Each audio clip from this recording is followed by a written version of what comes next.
Hi friends, പുതിയൊരു വീഡിയോയിലേക്ക് എല്ലാവർക്കും സ്വാഗതം. ഇന്ന് നമുക്ക് ഇറച്ചിക്കറിയുടെ അതേ ടേസ്റ്റിൽ നമുക്ക് പൂഞ്ഞും ചക്കക്കുരുവും കൂടെ ഒരു തോരൻ വെച്ചാലോ. അപ്പോഴും നമുക്ക് വീഡിയോയിലേക്ക് പോവാം. അപ്പോഴേ ചക്കപ്പൂഞ്ഞെല്ലാം ഇതുപോലെ ചെറിയ ചെറിയ കഷ്ണങ്ങളായിട്ട് അരിഞ്ഞു വെച്ചിട്ടുണ്ട്. അതുപോലെ തന്നെ ചക്കക്കുരുവും ചെറിയ ചെറിയ കഷ്ണങ്ങളായിട്ട് ഇതുപോലെ കട്ട് ചെയ്ത് വെച്ചിട്ടുണ്ട്. പിന്നീട് വേണ്ടുന്നത് തേങ്ങാക്കൊത്ത് വേണം, ഇഞ്ചിയും വെളുത്തുള്ളിയും, ചെറിയൊരു കഷ്ണം ഇഞ്ചിയും 3-4 കഷ്ണം വെളുത്തുള്ളിയും വേണം.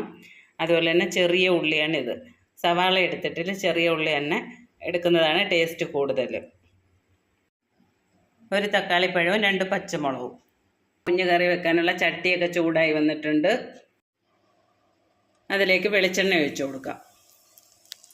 വെളിച്ചെണ്ണയൊക്കെ ചൂടായി വന്നിട്ടുണ്ട്. അതിലേക്ക് കടുക് ഇട്ട് കൊടുക്കാം. അപ്പോൾ നമ്മുടെ കടുവൊക്കെ പൊട്ടി തുടങ്ങിയിട്ടുണ്ട്. അതിലേക്ക് തേങ്ങാക്കൊത്ത് ഇട്ട് കൊടുക്കാം.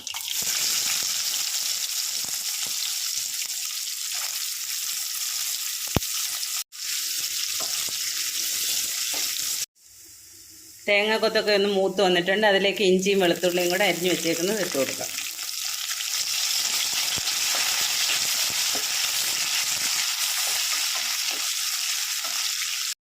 അപ്പോഴും നമ്മുടെ ഇഞ്ചിയും വെളുത്തുള്ളിയുടെയൊക്കെ ഒന്ന് പച്ച മണമൊക്കെ ഒന്ന് മാറി തുടങ്ങിയിട്ടുണ്ട്.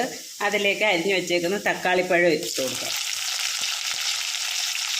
അതിൻ്റെ കൂടെ തന്നെ പച്ചമുളകും കൂടെ ഇട്ട് കൊടുക്കുക.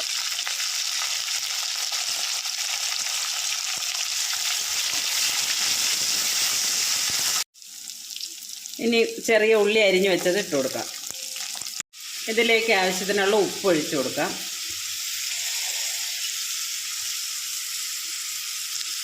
അല്പം മഞ്ഞൾപ്പൊടി കൂടി ഇട്ട് കൊടുക്കാം. അപ്പോഴും നമ്മുടെ ഉള്ളിയൊക്കെ നല്ലപോലെ വഴണ്ട് വന്നിട്ടുണ്ട്. ഇതിലേക്ക് പൊടികൾ ചേർത്ത് കൊടുക്കാം. ഇനി അപ്പോഴേ എരിക്ക് ആവശ്യമായ മുളക് പൊടി ചേർത്ത് കൊടുക്കാം. ഞാനിതിന് 3 സ്പൂൺ മുളക് പൊടിയാണ് ചേർക്കുന്നത്.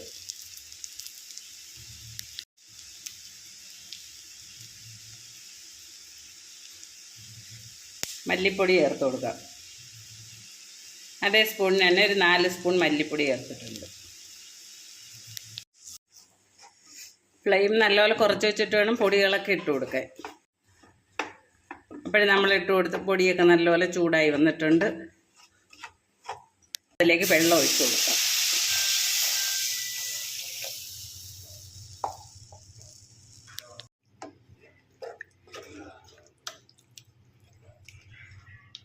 ചക്കക്കുരും പൂഞ്ഞവും കൂടെ വേവത്തക്കോണമുള്ള വെള്ളം ഒഴിച്ചു കൊടുക്കണം.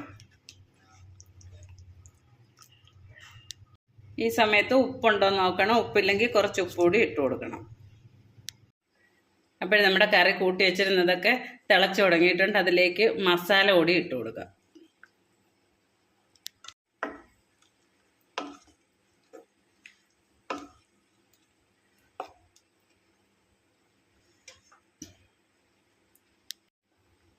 ഇനി ഇതിലേക്ക് പൂഞ്ഞും ചക്കക്കുരുവും കൂടെ അരിഞ്ഞത് ഇട്ട് കൊടുക്കാം.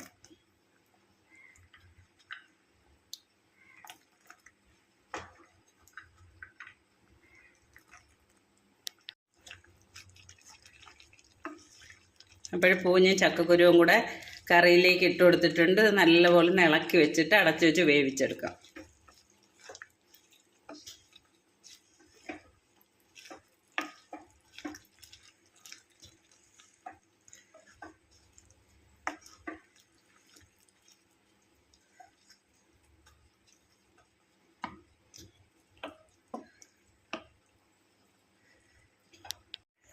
അപ്പോൾ നമ്മുടെ കറിയിലേക്ക് പൂഞ്ഞും ചക്കക്കുരുവൊക്കെ ഇട്ട് ഇളക്കി കൊടുത്തിട്ടുണ്ട്. ഇനി നമുക്കിത് അടച്ചു വെച്ച് വേവിച്ചെടുക്കാം.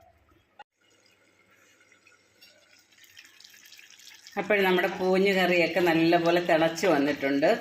നമുക്കിതൊന്നുകൂടെ ഒന്ന് ഇളക്കി വെക്കാം.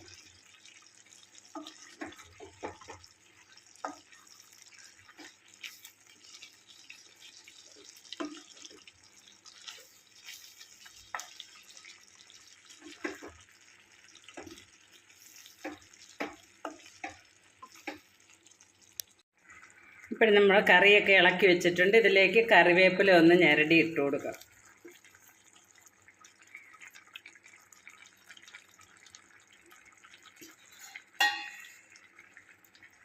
ഇനി 5 മിനിറ്റും കൂടെ അടച്ചു വെച്ച് വേവിക്കാം. അപ്പോഴും നമ്മുടെ കറിയൊക്കെ എന്തോ ആയെന്ന് നോക്കാം.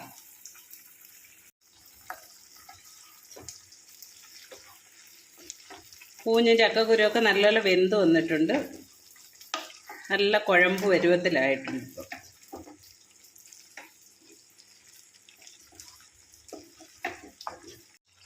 അപ്പോഴും നമ്മുടെ പൂഞ്ഞും ചക്കക്കുരുവും നല്ല ഇറച്ചിയുടെ അതേ രുചിയിൽ നല്ല ടേസ്റ്റിയായ കറി റെഡി ആയിട്ടുണ്ട്.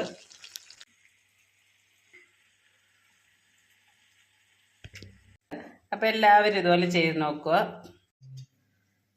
ഇഷ്ടപ്പെട്ട ലൈക്ക് ചെയ്യാനും ഷെയർ ചെയ്യാനും സബ്സ്ക്രൈബ് ചെയ്യാനും മറക്കരുതേ. പുതിയൊരു വീഡിയോയുമായി വരുന്നത് വരെ ബായ്.